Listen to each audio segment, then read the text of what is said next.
In today's episode, we are going to tackle the RAV4. It is due for some service, and since it has reached a huge milestone, I figure why not give it a little extra attention.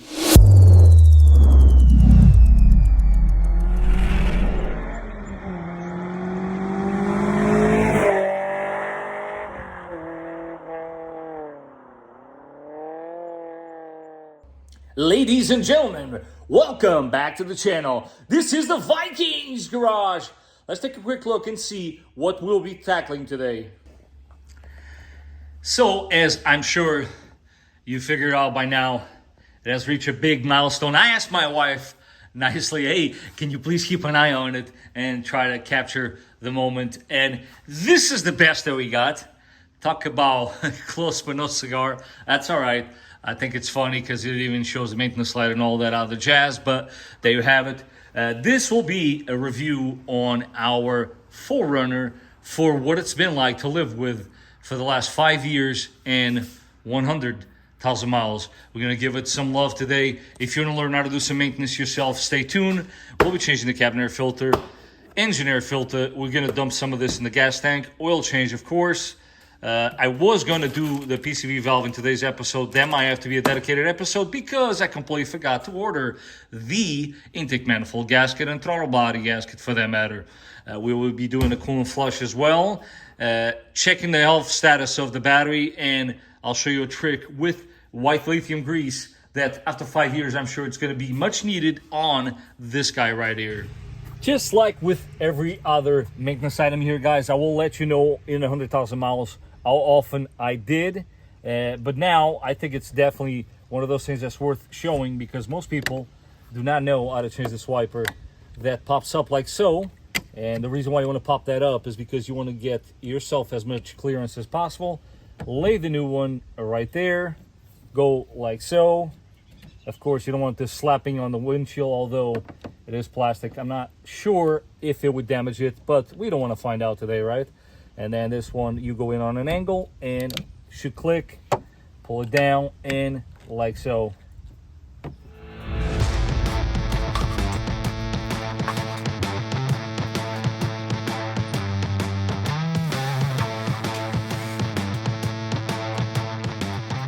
When it comes to the oil change, guys, I'm not going to bore you too much with that, as I have made an entire video showing you how to do it step by step on this exact platform. I will, of course, leave all those links in the description section down below. But let me show you the parts that you will need. 5 quarts of 0W16 of your choice, of course. Crush washer, always. And, of course, my oil filter of choice would be this guy. Of course, try not to cover the part number, Paul. But yeah, 5,000 miles is the interval. I have been changing this oil every single time.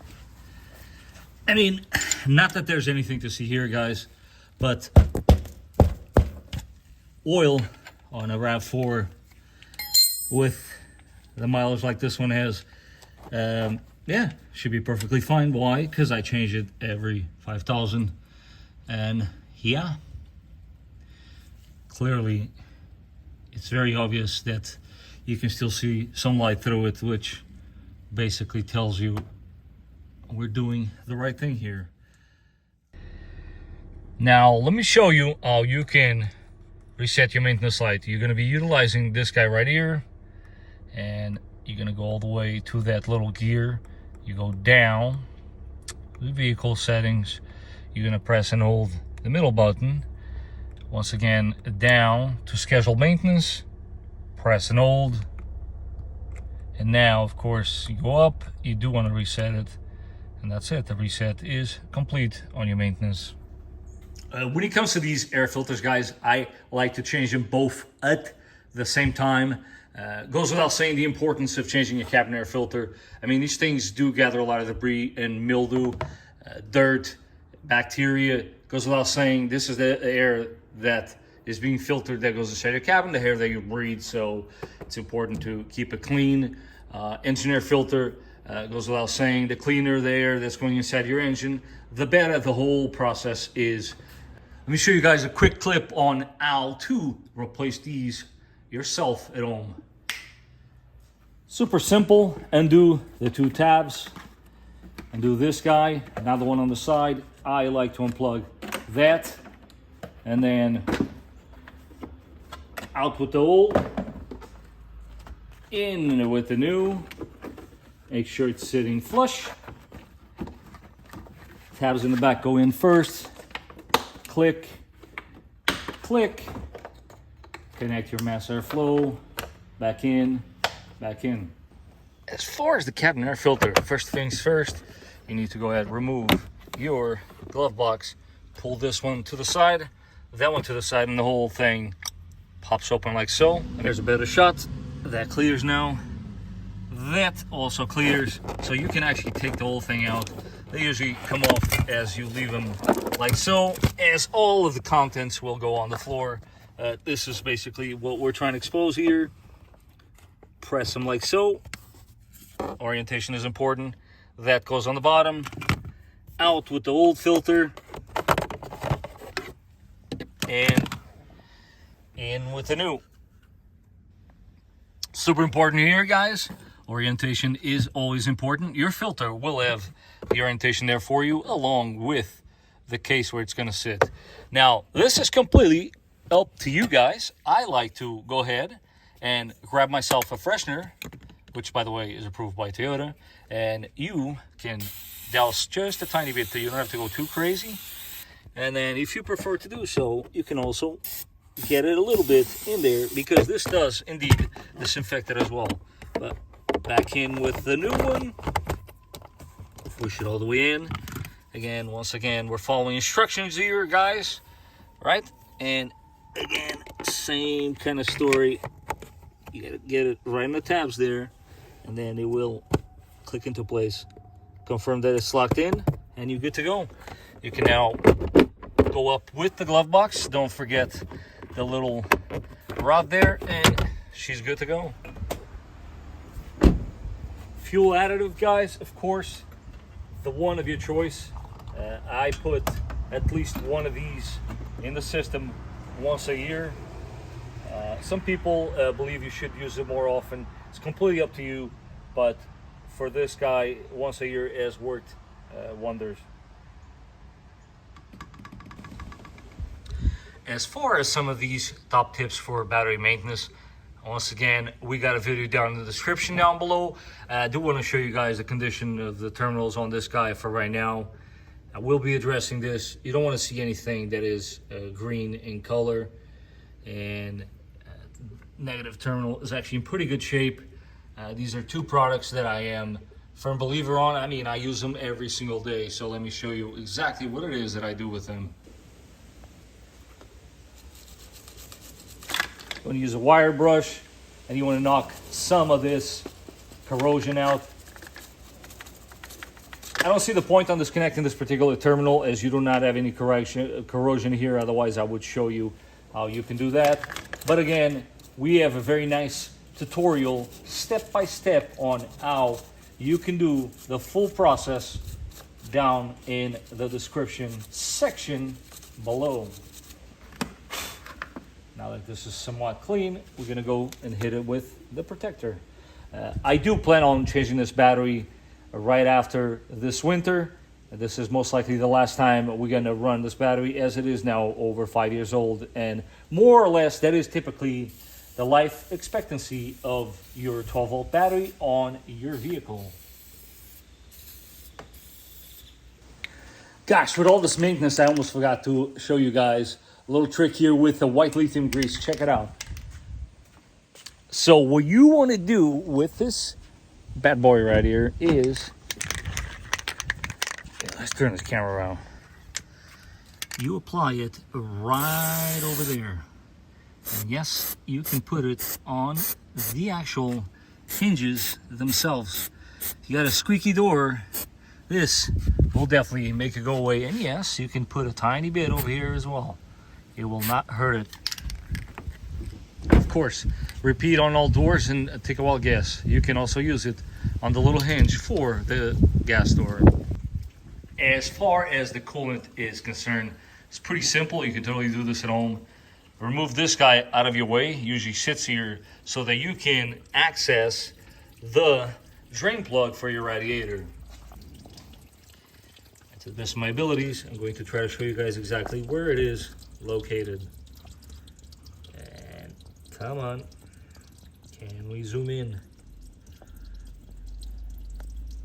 Of course not. It is down there, guys. It is yellow and it sits right underneath your lower radiator hose. I have done this service a couple of times, and of course, be prepared to not make a mess like I did. On a side note, you can totally remove 210mm, 1 bolt, 1 nut, take the reservoir, and you can also replace that fluid at the same time.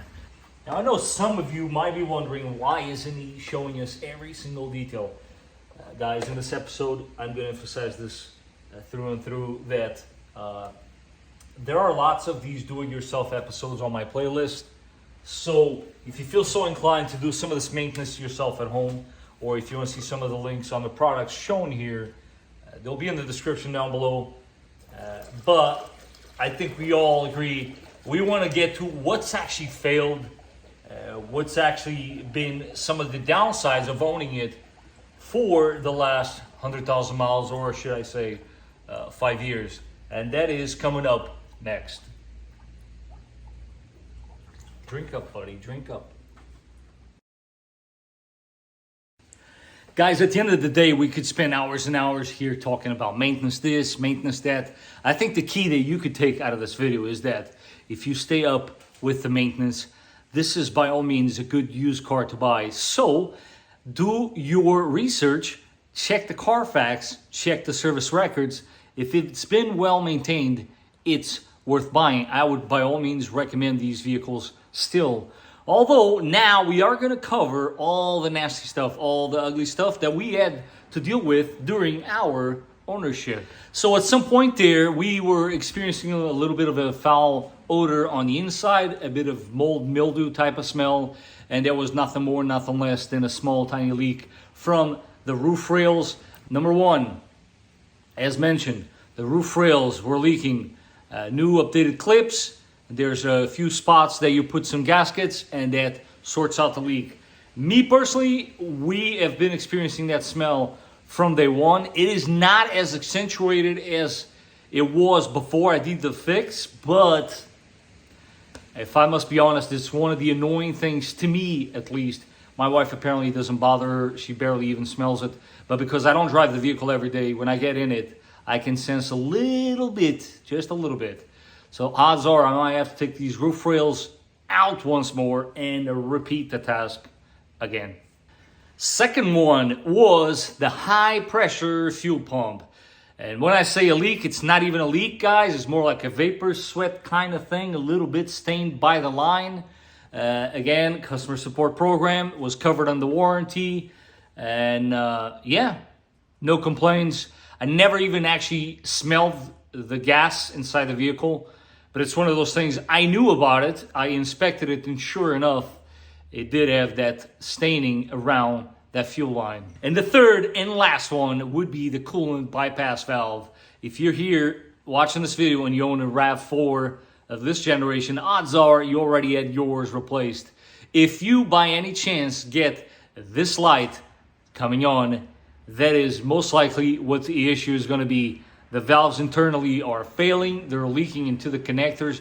There's many ways they can leak and fail for that matter. And it is, by all means, once again, covered under the customer support program. And then last but not least, there are maybe perhaps a few items I might have forgot to mention, like transfer case, rear diff.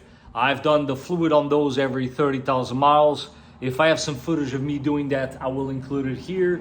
But if not, here is the location of the transfer case. The rear diff is pretty self-explanatory. It's in the back.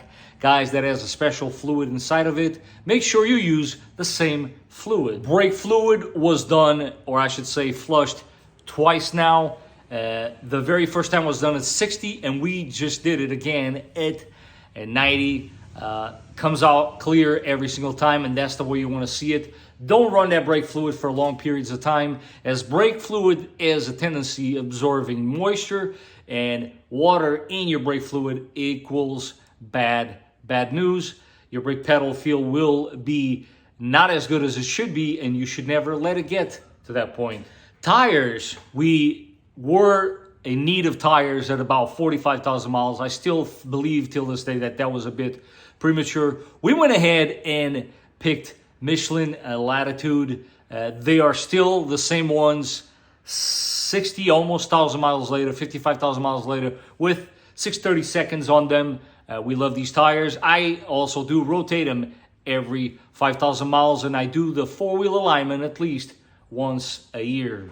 Guys, if you feel like you're having a hard time keeping track of all this information, I feel you on that one. That's why I put everything in folders, and that way I know when I'm supposed to do whatever service it is. Here's a printout of the alignment. Again, I try to do that once a year, but yes, I track everything down, put it on this folder. That way I don't forget what I've done or what it's due to be done.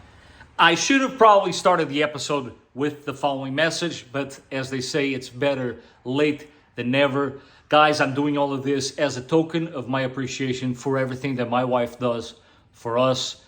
She always does everything for me and the kids, and I felt like this was the least that I could do. Yes, I'm making a video in the process, but at the end of the day, the key here is I want to keep this RAV4 in tip-top shape, and that's why I do the services prematurely the way that I do them, because that way we don't run into any issues. And furthermore, I want to now ask you to please like this video. She's starting to hint and telling me that she wants to buy an Audi, but I figure if we make this car famous, we can't get rid of it. So I don't want to get rid of it. So please do me a favor and smash the like button, and I will make sure to bring more RAV4 content. Some future things that you might want to be on the lookout for. That's why you probably should think of subscribing.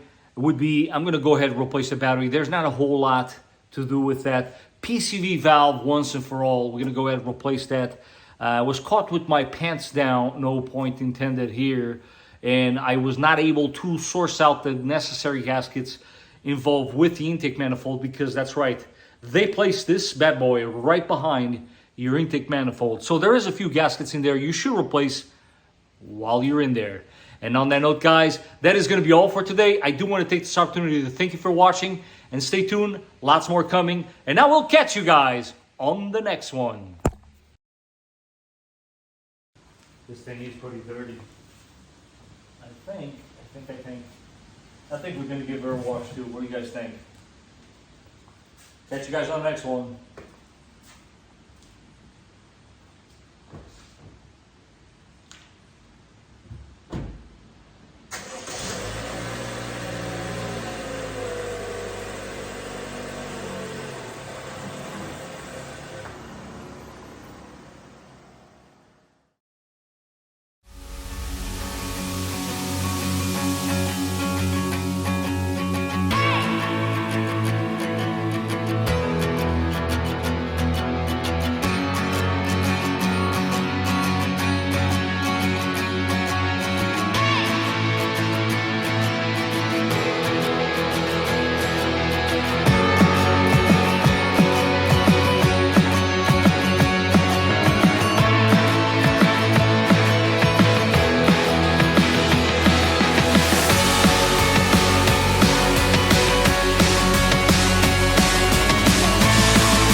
Off-roading. I got this, guys. Oh, Jack. Oh, don't hit his car. It's